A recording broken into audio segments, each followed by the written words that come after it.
आपको नए साल की बहुत-बहुत बधाई और शुभकामनाएँ। बताएँ सर, सिर्फ़ इतना भरोसा दिला दें कि सर 2026 में थोड़ा पैसा बनेगा। Good morning Singhvi ji, thank you to you and your team as well. देखिए अभी मैंने तो पिछले 20 साल में ऐसा एनवायरनमेंट देखा नहीं है कि हम लाइफ टाइम हाई से 1% दूर है और ऐसे लग रहा है कि कितनी बड़ी बेयर मार्केट प्ले हो चुकी है।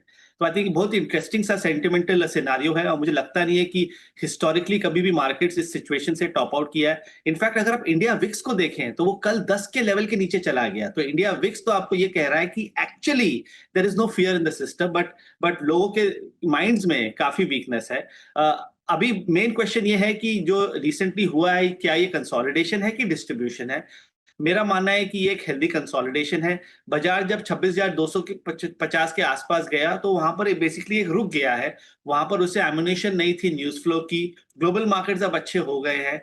तो आई थिंक ये कंसोलिडेशन जैसे ही खत्म होता है, जो मेरे हिसाब से अगले 1 डेढ़ हफ्ते में हो जाना चाहिए, तो market should move towards lifetime highs and beyond. तो हमारा लॉन्गर टर्म वर्किंग टारगेट है 27,500, अगर आप 3 से 6 महीने के बारे में सोचते हैं, और अगर 12 से 18 महीने के हिसाब से सोचते हैं तो 28,400 हमारा long term working working target है। चार्ट्स अभी भी अच्छे हैं। अगर आप वीकली चार्ट देखें, मंथली चार्ट देखें, अगर आप इंडेक्स हैवीवेट्स को देखें, चाहे वो बैंकिंग सेक्टर हुआ, आईटी हुआ, मेटल्स हुआ, रिलायंस इंडस्ट्रीज हुआ, तो ओवरऑल बेसिस पे मार्केट खराब नहीं है जितना दिखता है। 25,700 इंपॉर्टेंट शॉर्ट टर्म सपोर्ट है। जब तक वो सेफ है, मेरा मानना है कि इवेंचुअली मार्केट ऊपर की तरफ ब्रेकआउट करेगा। मगर इस मार्केट में आपको सेलेक्टिव रहना पड़ेगा। हर कुछ नहीं चलेगा, हर सेक्टर नहीं चलेगा। अगर आप अच्छे पॉकेट्स में हैं, कंफर्टेबल पॉकेट्स में हैं, अगर आप उन स्टॉक्स में हैं जिसमें वैल्यूएशंस अच्छे हैं, तब आई थिंक मार्केट में 2026 में पैसा बनेगा। बिल्कुल ठीक बात है और बहुत ही खूबसूरती से आपने एक ही सेंटेंस में पूरा मार्केट का हाल बयान कर दिया कि लाइफ टाइम हाई से सिर्फ 1% दूर है और ऐसा लग रहा है कि जैसे मंदी के मार्केट है, वो बेयर मार्केट की हालत है। बिल्कुल बहुत बहुत सही कहा। लेकिन उसकी वजह भी एक है गौतम सर की, चलो इंडाइसेस ठीक है, सब कुछ ठीक है, लेकिन जो मार लगी है मिड कैप स्मॉल कैप शेयरों में, ऑन एन एवरेज पोर्टफोलियो लोगों के 20 से 30% नीचे चल ही रहे हैं, अभी भी चल रहे हैं। इनमें क्या कोई उम्मीद रखी जाए कि 2026 में इनमें भी सुधार होगा? देखिए सिंघवी जी, डिपेंड करता है कि आप किन शेयरों में काम करते हैं, क्योंकि एक इंडेक्स है एनएससी का, उसको हम लोग बोलते हैं mid cap select index. Right sir. ये सिर्फ एक 25 स्टॉक का इंडेक्स है जिसमें लिक्विडिटी बेस्ट है, फंडामेंटली सबसे सॉलिड कंपनीज है।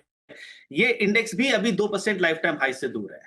तो जो क्वालिटी मिड कैप्स और जो क्वालिटी स्मॉल कैप्स है, समझिए 200-250 स्टॉक्स जो है out of 2000 companies, they have actually done very well in the last 6 months. तो वहां पर कोई चिंता की बात नहीं है।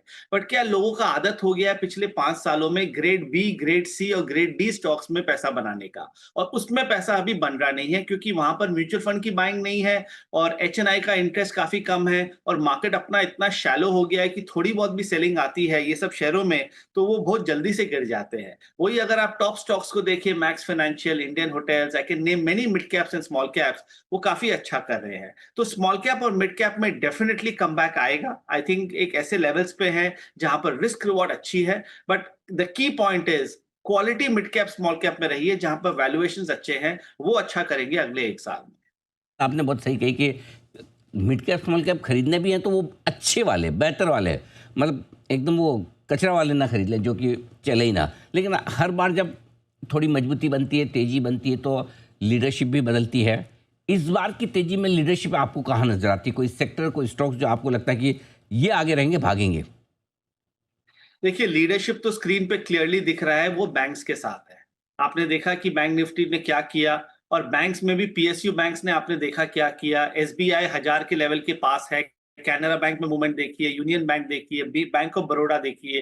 Top PSU banks have done exceedingly well in the last 3 to 6 months, और हम गोल्डीलॉक्स में इसको काफी रेकमेंड कर चुके हैं as a basket in the last 6 months. तो बैंकिंग अभी भी मुझे अच्छा लगता है। 60,000 का एक इंपॉर्टेंट रेसिस्टेंस है, वहां से थोड़ी बहुत वीकनेस आई है।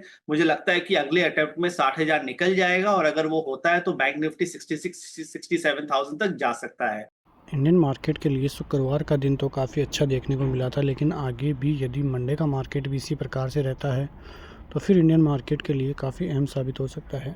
जिस प्रकार से एफआईएस का इंडियन मार्केट में डोमिनेंस देखने को मिल रहा है, एफआईएस का 1830 करोड़ की बाइंग, डीआईएस की 5700 करोड़ की बाइंग, वहीं इंडेक्स फ्यूचर ऑप्शन में भी बाइंग स्टॉक फ्यूचर्स में भी 3,500 करोड़ से ज़्यादा की बाइंग देखने को मिली है।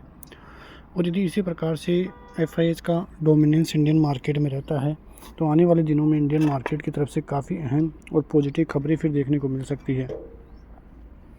क्योंकि पहले ऐसा लग रहा था कि इंडियन मार्केट की तरफ से FIIs का कब आगमन होगा ये इंतज़ार था, लेकिन अब जिस प्रकार से पिछले कुछ दिनों में FIIs की बाइंग देखने को मिल रही है वो बाइंग काफ़ी अच्छी है और पॉजिटिव बाइंग भी देखने को मिल रही है। इससे इंडियन मार्केट पर थोड़ा दबाव जो है सेलिंग का वो हटता हुआ भी नज़र आया है।